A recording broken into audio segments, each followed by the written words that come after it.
Hello बच्चों, मैं doctor नवलदे Bharti. हम लोग वेजिटेबल साइंस में टेस्ट सीरीज़ डिस्कस कर रहे थे। इससे पहले हम लोगों ने दो मॉक टेस्ट डिस्कस किए हैं बल्क क्रॉप प्रोडक्शन के, जिसमें हम लोगों ने कल्टीवेशन से रिलेटेड काफ़ी क्वेश्चंस को डिस्कस किया था, जो कि बहुत सारे कॉम्पिटिटिव एग्ज़ाम्स में पूछे गए हैं।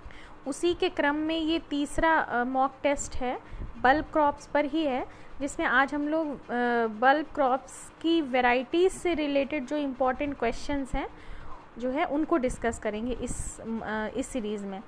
तो वन बाय वन हम लोग सारे क्वेश्चंस को डिस्कस करते हैं। तो फर्स्ट क्वेश्चन है, seed viability of onion. Onion की सीड वायबिलिटी कितनी होती है? सीड वायबिलिटी का मतलब कि सीड की जर्मिनेबिलिटी। सीड की वायबिलिटी का मतलब होता है कि सीड की जर्मिनेशन एबिलिटी कितने दिनों तक होती है, मतलब कितने दिनों तक कोई बीज जो है वो जीवित रहता है, मतलब उसका एम्ब्रियो जो है वो लिविंग रहता है और सीड जो है जर्मिनेट कर सकता है। एक पर्टिकुलर टाइम पीरियड के बाद सीड की जर्मिनेबिलिटी जब ख़त्म हो जाती है तो हम कहते हैं कि अब सीड वायबल नहीं रहा, है ना, यानी सीड लिविंग नहीं रहा। तो तमाम तरह के सीड, जैसे फ्रूट्स के हों, वेजिटेबल्स के हों, सीरियल क्रॉप्स के हों, सभी की अलग अलग वायबिलिटी पीरियड होता है ना। कुछ बहुत ही कम समय के लिए वायबल होते हैं, कुछ लंबे समय के दौरान, मतलब लंबे समय के लिए वायबल होते हैं। अनियन का जो बीज है वो, उसकी जो वायबिलिटी पीरियड है, ऑप्शंस में आपके पास है 2 साल, 5 साल, 1 साल, 10 साल। तो इसकी जो वायबिलिटी पीरियड है वो 1 साल है, यानी अनियन का सीड 1 साल तक ही जर्मिनेबिलिटी उसमें होती है, यानी 1 साल के अंदर वो अगर बो दिया जाए तो उसका बीज जर्मिनेट करेगा, और 1 साल के उपरांत उसके बाद बीज जो है वो बेकार हो जाते हैं, वो उगते नहीं हैं, है ना। तो जो अनियन का जो सीड है जो है विद इन ईयर, मतलब आफ्टर 1 ईयर अपनी वायबिलिटी जो है लूज़ कर देता है। तो अनियन, इसका आंसर है 1 ईयर, 1 साल। उसके बाद है क्वेश्चन नंबर 2। क्वेश्चन नंबर 2 है, time of seed sowing of spring और ग्रीन अनियन। स्प्रिंग और ग्रीन अनियन, स्प्रिंग और ग्रीन अनियन का मतलब जो हरा प्याज होता है, सागा प्याज जिसको लोकल हम लोग बोलते हैं सागा प्याज, मतलब साग के उसकी लीफ हम जिसमें कंज्यूम करते हैं, और उसको स्प्रिंग ओनियन भी बोलते हैं, क्योंकि वो स्प्रिंग सीजन में वो अनियन आता है, जो मतलब फरवरी मार्च में वो मार्केट में उसकी अवेलेबिलिटी आप देखते हैं, या फरवरी मार्च में मैच्योर होता है वो। तो उस अनियन का सोइंग टाइम क्या है? देखिए, अगर आपको याद हो तो हम लोगों ने जब बल्क क्रॉप पढ़ा था, अनियन का क्रॉप प्रोडक्शन में हम लोग पढ़ रहे थे, तो हम लोगों ने 3 तरह के अनियन देखे थे। एक था खरीफ सीज़न वाला, दूसरा रबी सीज़न का, और तीसरा जो था वो स्प्रिंग सीज़न, यानी ग्रीन अनियन को। तो तीनों का ही सोइंग टाइम और transplanting time, harvesting time different है। तो ये थोड़ा सा अपने दिमाग में आप लोग रखिएगा कि किस अनियन का सोइंग टाइम या प्लांटिंग टाइम क्या है। जैसे कॉमनली ग्रोइंग जो ओनियन है, जैसे कि रबी सीजन का, जो ठंड में, मतलब उधर दिसंबर जनवरी में जो क्रॉप हम लेते हैं, तो उसका मेन सोइंग टाइम, उसकी नर्सरी का जो टाइम है वो अक्टूबर नवंबर है, रबी सीज़न का, है ना। तो उसी तरह स्प्रिंग अनियन का, क्योंकि इसमें हम जो है लीफी वेजिटेबल के तौर पे इसको यूज़ करते हैं, तो जो स्प्रिंग या ग्रीन अनियन है, इसकी बीज का जो बुआई का टाइम है वो अगस्त का महीना है, ठीक है। यानी अगस्त के महीने में बीज हम जो है बो देते हैं, और अक्टूबर लास्ट में हम, सितंबर 2 महीना लगता है, अगस्त सितंबर लास्ट या अक्टूबर फर्स्ट में हम ट्रांसप्लांट कर देते हैं, और उसके बाद और नवंबर दिसंबर, यानी मीन्स 3 to 4 मंथ के अंदर फिर जो है अनियन हार्वेस्टिंग के लिए वो रेडी हो जाता है। तो जो स्प्रिंग या ग्रीन अनियन है, इसका सीड सोइंग का जो टाइम है वो है मंथ ऑफ अगस्त। उसके बाद है थर्ड क्वेश्चन है the time of seed sowing of kharif onion. अब देखिए, खरीफ ओनियन मतलब बरसात वाला जो प्याज है, उसकी सीड सोइंग का टाइम क्या है? तो इसमें आपके ऑप्शंस हैं सितंबर अक्टूबर, बी ऑप्शन है अगस्त, सी है दिसंबर और डी है मई जून। तो इसमें करेक्ट आंसर जो है वो है मई जून। यानी मई जून में आप नर्सरी करते हैं, अगस्त में आप ट्रांसप्लांट करते हैं। देखिए स्प्रिंग सीजन में अगर स्प्रिंग अनियन लेना है तो आप अगस्त में सोइंग करेंगे, लेकिन खरीफ अनियन लेना है तो खरीफ अनियन को 2 महीने पहले आप बुआई करते हैं और अगस्त में उसको ट्रांसप्लांट करते हैं, और फिर अगस्त के बाद इसकी जब ट्रांसप्लांट कर देते हैं तो सितंबर, अक्टूबर, नवंबर, उधर नवंबर से उसकी हार्वेस्टिंग स्टार्ट हो जाती है, नवंबर दिसंबर से, है ना। पर जो खरीफ अनियन है इधर नॉर्थ इंडिया में इसका ज़्यादा बुआई नहीं किया जाता, ज़्यादातर ये साउथ में इसका कल्टीवेशन किया जाता है। मतलब बरसात में भी जो प्याज की फसल ली जाती है महाराष्ट्र, गुजरात वगैरह में और उधर कर्नाटक वगैरह में, वहाँ पर खरीफ सीज़न का भी कल्टीवेशन किया जाता है। पर प्रोडक्शन इतना ज़्यादा नहीं होता है कि नॉर्थ में सप्लाई की जा सके। वो वहीं साउथ में जो साउथ इंडियन स्टेट्स हैं वहीं की डिमांड को पूरा कर पाते हैं। इसीलिए आपने गौर किया होगा कि ये जो अक्टूबर नवंबर के बाद का जो टाइम होता है अप टू फरवरी तक आप देखेंगे कि प्याज जो है अपने यहाँ बहुत ज़्यादा उसका प्राइस हाइक कर जाता है, महंगा हो जाता है। वो इसीलिए होता है क्योंकि जो रबी सीज़न की जो क्रॉप होती है उसकी हार्वेस्टिंग आप देखते हैं इधर मार्च अप्रैल से स्टार्ट हो जाती है। तो मार्च, अप्रैल, मई, जून, जुलाई, अगस्त, सितंबर, अक्टूबर, इतने दिनों तक तो अवेलेबिलिटी रहती है। क्यों? क्योंकि इतने दिनों तक तो हम प्याज को स्टोर कर सकते हैं, लेकिन उसके बाद प्याज को फर्दर स्टोर हम नहीं कर पाते, है ना। तो अक्टूबर के बाद इसीलिए नवंबर से फिर प्याज जो है वो महंगी होने लगती है, क्योंकि मार्केट में डिमांड तो रहती है पर अवेलेबिलिटी जो है वो कम हो जाती है। तो इसीलिए एक आप जनरल ट्रेंड देखेंगे कि जो मार्केट में सप्लाई जो कम हो जाती है वो नवंबर के बाद से शुरू हो जाती है रबी सीजन के अनियन की। तो अगर हम लोग खरीफ सीज़न का भी प्रोडक्शन लेने लगे नॉर्थ इंडिया में, है ना, तो आप देखिए खरीफ सीज़न का जो अनियन है उसका हार्वेस्टिंग टाइम क्या है, अक्टूबर नवंबर, क्योंकि मई जून में आप बीज डालते हैं और अगस्त में ट्रांसप्लांट करते हैं और फिर सितंबर, अक्टूबर, नवंबर दिसंबर से हार्वेस्टिंग शुरू हो जाती है। तो आपको ऑब्वियस सी बात है कि हमारी जो मार्केट में जो कमी है उसको ये पूरा कर सकता है खरीफ अनियन। लेकिन अपने इधर जो है नॉर्थ इंडिया में खरीफ अनियन का कल्टीवेशन लार्ज स्केल पर नहीं होता है, तो इसीलिए ये थोड़ा प्राइस का हाइक आपको देखने को मिलेगा। तो ओवरऑल क्वेश्चन का जो आपका मेन जो क्वेश्चन है कि टाइम क्या है खरीफ अनियन की सीड सोइंग का, तो वो है मई जून में हम इसकी नर्सरी करते हैं। तो अब क्वेश्चन 4 है, which of the following variety और varieties are suitable for kharif onion. ठीक है, मतलब खरीफ अनियन की कौन सी वेराइटी, खरीफ सीज़न का अनियन अगर आपको कल्टीवेशन में करना है तो कौन सी वेराइटी जो है वो सूटेबल रहेगी। तो ये जो ऑप्शंस में वेराइटीज़ हैं, अर्का कल्याण, एग्रीफाउंड डार्क रेड, बासवंत 180 और N53, ये सारी की सारी variety, option A, B, C तीनों ऑप्शन की ये सारी की सारी वेराइटी जो है खरीफ सीज़न की है। ठीक है, अर्का कल्याण जो IIHR से रिलीज़ है, एग्रीफाउंड डार्क रेड NHRDF की वेराइटी है, और बासवंत 180 और N53, ये सारी की सारी वेराइटी जो है खरीफ अनियन की वेराइटी है। तो ये पूछा भी गया है एग्ज़ाम्स में कि which of the following is the kharif onion variety, क्योंकि very limited varieties are there for kharif season. तो इसको आपको कुछ नाम है जो आपको याद रखने हैं। तो इसमें ऑप्शन है, करेक्ट ऑप्शन है ऑल ऑफ द अबव। ठीक है, तो उसके बाद है क्वेश्चन नंबर 5,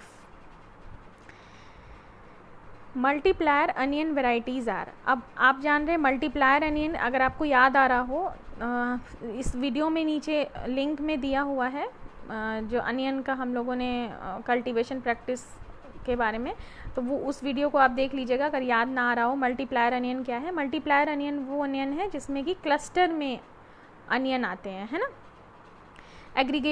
एग्रीगेटम ग्रुप वाले अनियन। तो उसकी वेराइटीज़ कौन कौन सी हैं? मीन्स स्मॉल साइज़ के अनियन क्लस्टर्स में आते हैं। तो वो वेराइटीज़ हैं एग्रीफाउंड रेड, कोयम्बटूर 1, कोयम्बटूर 2, कोयम्बटूर 3, कोयम्बटूर 4, और सी ऑप्शन है MDU 1। तो इसमें भी ऑल ऑफ दी अबव, यानी ये सारी की सारी वैरायटी। एग्री फाउंड रेड, देखिए कंफ्यूज मत होइएगा, एग्री फाउंड डार्क रेड वो खरीफ सीजन की वैरायटी है और वो लार्ज साइज़ का अनियन है, सिंगल है। एग्री फाउंड रेड जो है सिर्फ एग्री फाउंड रेड ये मल्टीप्लायर अनियन है, यानी छोटे छोटे स्मॉल साइज़ के अनियन क्लस्टर्स में आते हैं। तो ये कुछ वैरायटीज़ के नाम थोड़ा कंफ्यूजिंग है, तो उसको याद रखिएगा। तो agree found red, Coimbatore 1, 2, 3, 4, MDU 1, ये सारी की सारी वैरायटीज़ जो है वो मल्टीप्लायर अनियन की हैं। तो इसमें option all of the D. Question number 6 है अब आपका, onion varieties suitable for hills. हिली रीजन के लिए अनियन की कौन सी वैरायटी सुटेबल रहेगी?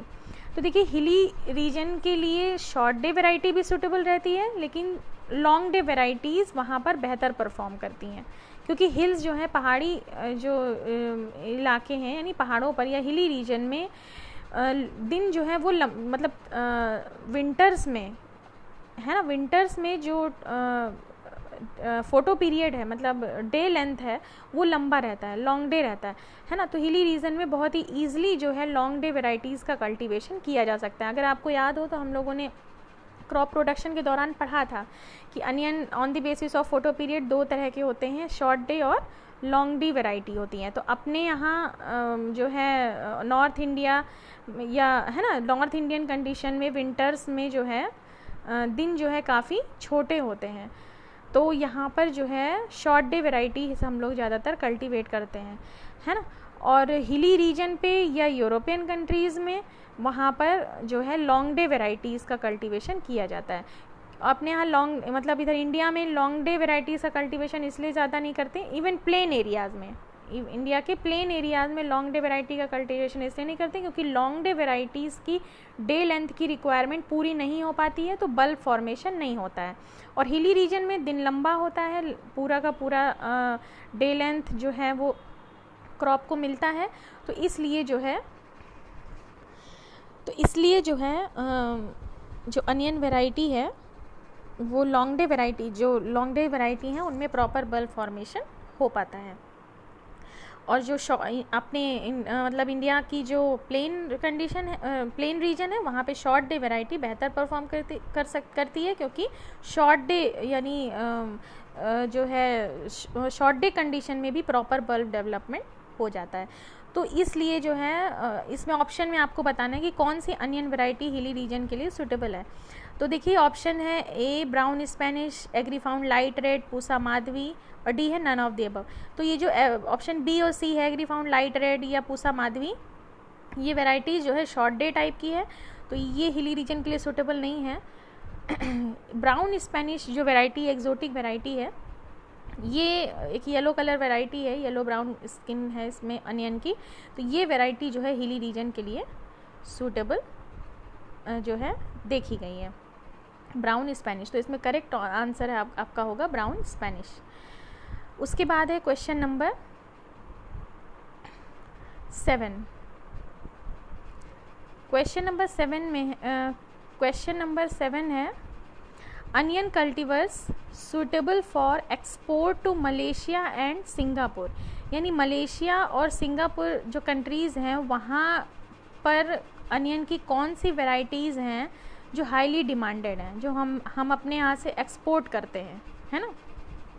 तो देखिए जो मलेशिया या सिंगापुर अनियन का, देखिए हम लोग एक्सपोर्ट कहाँ कहाँ करते हैं, हम लोग सबसे ज़्यादा अनियन को जो एक्सपोर्ट करते हैं वो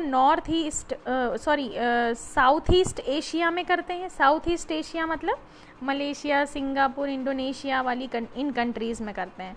और दूसरा हम सबसे ज़्यादा एक्सपोर्ट करते हैं गल्फ़ कंट्रीज़ में। गल्फ़ मतलब जैसे UAE है, ईरान है ना, और कतर है, इन सब कंट्रीज़ में हम इसका एक्सपोर्ट करते हैं। तो एक बात हमेशा ध्यान रखिएगा, याद रखने में आसानी रहेगी कि जो साउथ ईस्ट एशियन कंट्रीज़ है जैसे मलेशिया, सिंगापुर हैं, तो यहाँ पर जो है स्वीट अनियन की डिमांड रहती है, मतलब अनियन में पंजेंसी ज़्यादा नहीं होनी चाहिए, अनियन तीखा नहीं होना चाहिए। तो आपने ध्यान दिया होगा कि जो छोटे अनियन होते हैं, बल्ब छोटे होते हैं, तो उनमें पंजेंसी डेवलप नहीं होती, वो थोड़े से मीठे होते हैं। और जो लार्ज साइज़ का अनियन होता है वो ज़्यादा पंजेंट हो जाता है ना।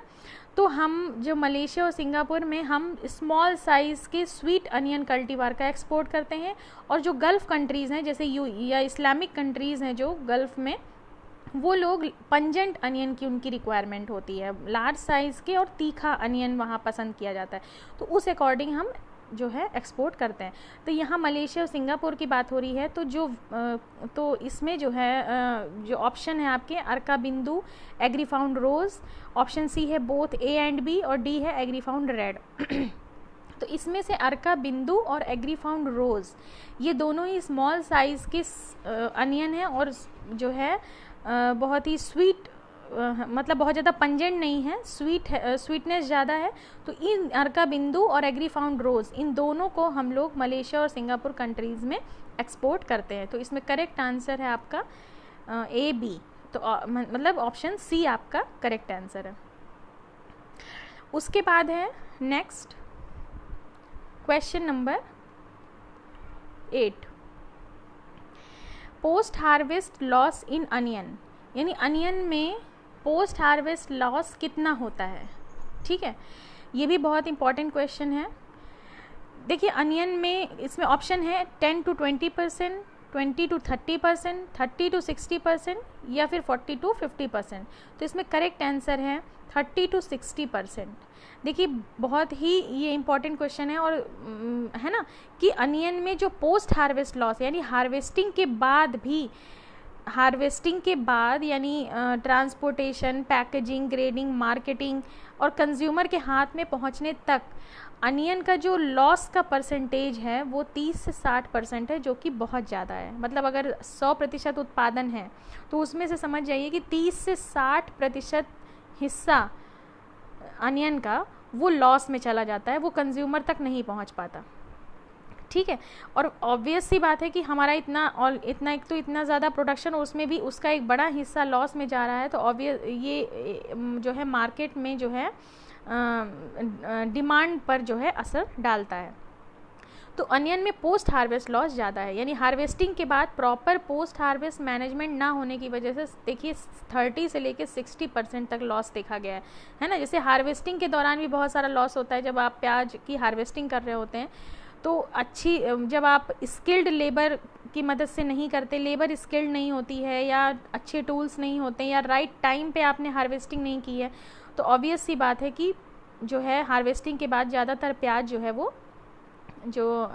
वो स्पॉइल कर जाता है, सड़ने लगता है। जैसे आपने देखिए इसका जो करेक्ट हार्वेस्टिंग स्टेज है अनियन की, अगर आपको याद हो तो मैंने बताया था नेक फॉल स्टेज होती है। नेक फॉल मतलब कि जब ऊपर का जो प्लांट है वो गिर जाए, अपने आप ही नेक उसकी फॉल हो जाए, यानी ड्राई होने लगी ऊपर की लीफ, तब आप समझ जाइए कि आपका अनियन हार्वेस्टिंग के लिए रेडी है। उससे पहले अगर आपने हार्वेस्ट कर लिया तो अनियन को आप लंबे समय तक स्टोर नहीं कर सकते, वो बहुत जल्दी सड़ने लगेगा। तो करेक्ट टाइम पर हार्वेस्टिंग बहुत ज़रूरी है।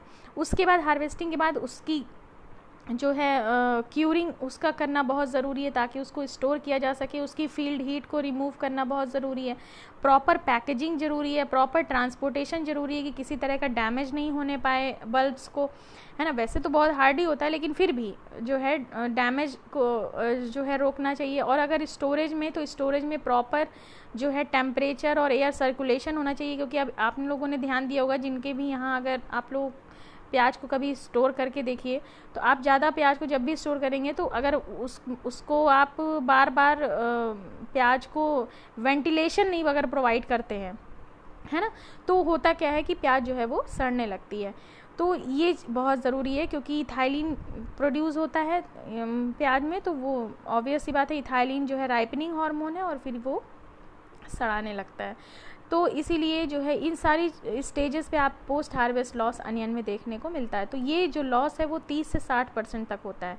तो अगर हम इस लॉस को भी बचा लें तो भी जो हमारी जो डिमांड है, जो कि सप्लाई जिसकी कम हो जाती है अक्टूबर नवंबर में प्याज की, तो उसको भी कुछ हद तक कम किया जा सकता है। क्योंकि अगर 100% आपका उत्पादन उसमें से 30 से 60% नुकसान में ही चला जा रहा है तो ऑब्वियस सी बात है कि ये मार्केट में स्कैरसिटी क्रिएट करता है।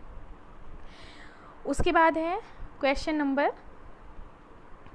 9, yellow brown skinned onion cultivars, यानी कौन से कल्टीवर्स येलो या ब्राउन स्किन के कल्टीवर्स हैं अनियन में।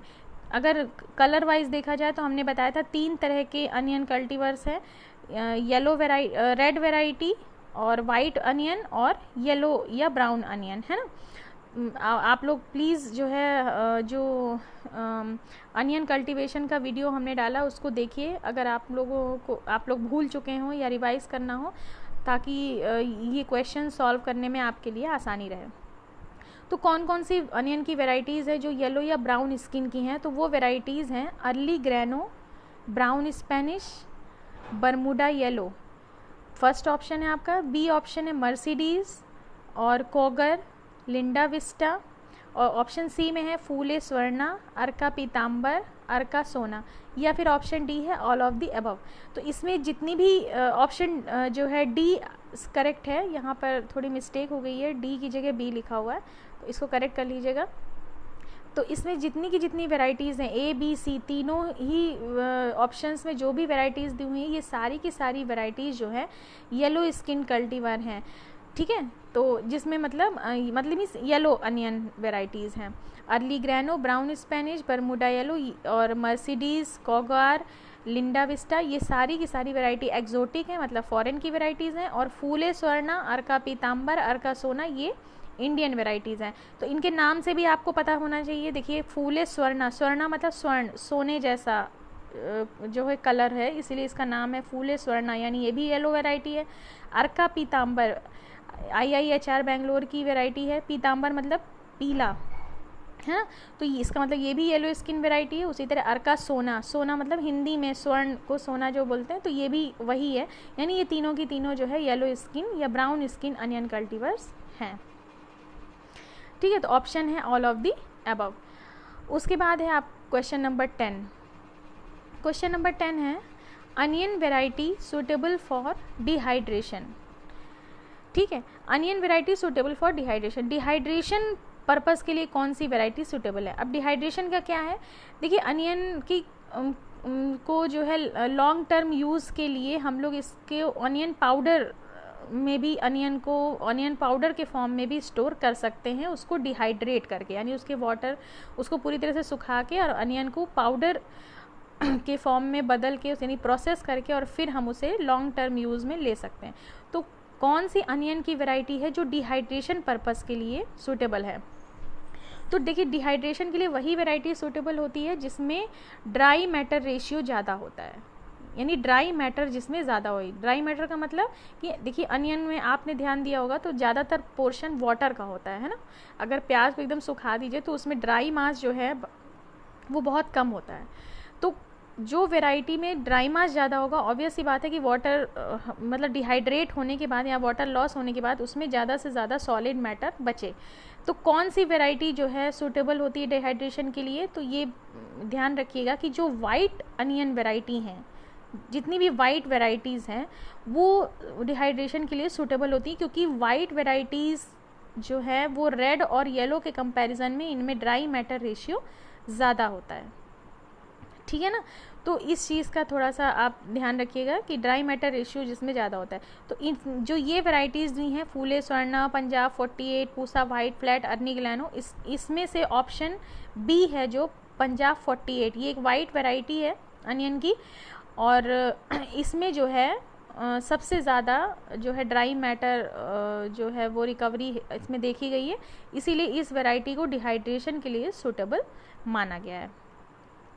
उसके बाद है question number 11, dehydration ratio of onion is, onion में डिहाइड्रेशन रेशियो होता कितना है। मीन्स अभी जो हम लोग पिछले क्वेश्चन में डिस्कस किए हैं कि मीन्स डिहाइड्रेशन के बाद वाटर और ड्राई मैटर का रेशियो कितना होता है, मीन्स कितना ड्राई मैटर हो और कितना वाटर हो, तो उस अकॉर्डिंग किस रेशियो में जो है डिहाइड्रेशन रेशियो क्या है अनियन का जो वाइट वैरायटी में देखा गया है। तो ऑप्शन है आपके 20:1, 10:1, 6:1 या 15:1। तो करेक्ट आंसर है 10:1, ठीक है। तो ये डिहाइड्रेशन रेशियो है अनियन का, ये भी एग्जाम्स में पूछा गया। देखिए जितने भी क्वेश्चंस यहाँ पे हम लोगों ने डिस्कस किए ये सारे के सारे क्वेश्चंस इंपॉर्टेंट हैं, तो इसको आप लोग जो है ज़रूर अपने ध्यान में रखिए, है ना, कहीं भी किसी भी एग्ज़ाम्स में पूछे जा सकते हैं। उसके बाद है question number 12 purple blotch disease in onion is caused by, मतलब प्याज में जो पर्पल ब्लॉच डिजीज़ है, बीमारी है, वो किस वजह से होता है, उसका कारण क्या है, मीन्स कौन सा कॉजल ऑर्गेनिज्म है। तो डिजीज़ वाले सेक्शन में आप लोग जाके देखिएगा, जिसमें हम लोगों ने अनियन की डिजीज़ को डिटेल में डिस्कस किया है ना। तो पर्पल ब्लॉच मतलब जिसमें लीफ पर पर्पल कलर के धब्बे पड़ने लगते हैं, पर्पल कलर के बैगनी कलर के पत्तियों पे धब्बे दिखते हैं, तो वो पर्पल ब्लॉच डिजीज़ है। तो उसका जो कॉजल ऑर्गेनिज्म है वो है अल्टरनेरिया पुराई। ये फंगस है अल्टरनेरिया पुराई, जो कि अनियन में पर्पल ब्लॉच डिजीज़ को जो है कॉज करता है, ठीक है ना। तो ये जो है अनियन के कॉजल ऑर्गेनिज्म है। उसके अलावा दूसरे ऑर्गेनिज्म है जैसे यूरोसिस्टिस कैप्सूली, ये अनियन स्मट के लिए रिस्पॉन्सिबल है। फ्यूसेरियम ऑक्सीस्पोरम, ये जो है नर्सरी में लगने वाला फंगस है ना, जिसमें कि नर्सरी की डिजीज़ जो है ब्लॉसम क्या बोलते हैं उसे, नर्सरी की डिजीज़ कॉज करता है ये, जिसमें कि प्लांट जो है स्मॉल सीडलिंग्स होती है, डैम्पिंग ऑफ कॉज करता है फ्यूसेरियम ऑक्सीस्पोरम, ठीक है ना। तो ये अल्टरनेरिया पुराई जो है पर्पल ब्लॉच के लिए रेस्पॉन्सिबल है। उसके बाद क्वेश्चन नंबर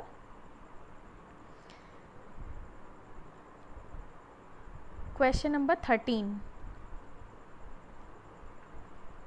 क्वेश्चन नंबर 13 है, sprouting of onion in storage is prevented by application of.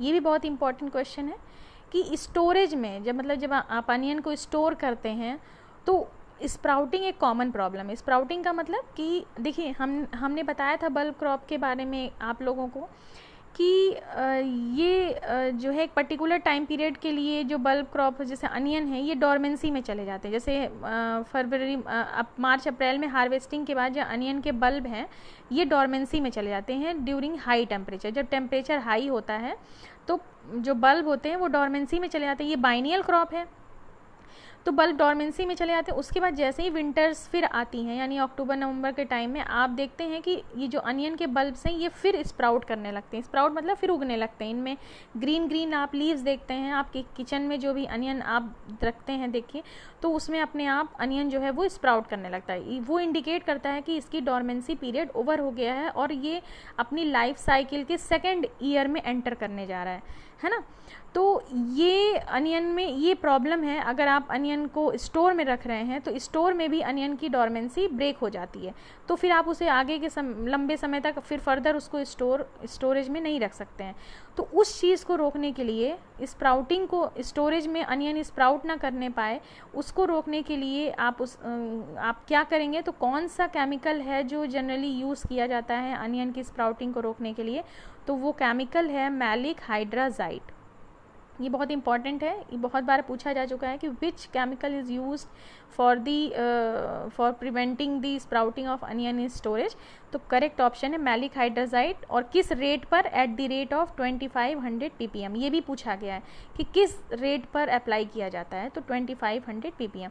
देखिए सभी क्रॉप्स में इतना जो है इस तरह की चीज़ें नहीं पूछी जाती कि स्टोरेज या क्या, लेकिन अनियन एक ऐसी क्रॉप है जो सबसे ज़्यादा कंज्यूम की जाती है ना। सबसे मेजर ये वेजिटेबल क्रॉप्स में आती है आफ्टर पोटैटो।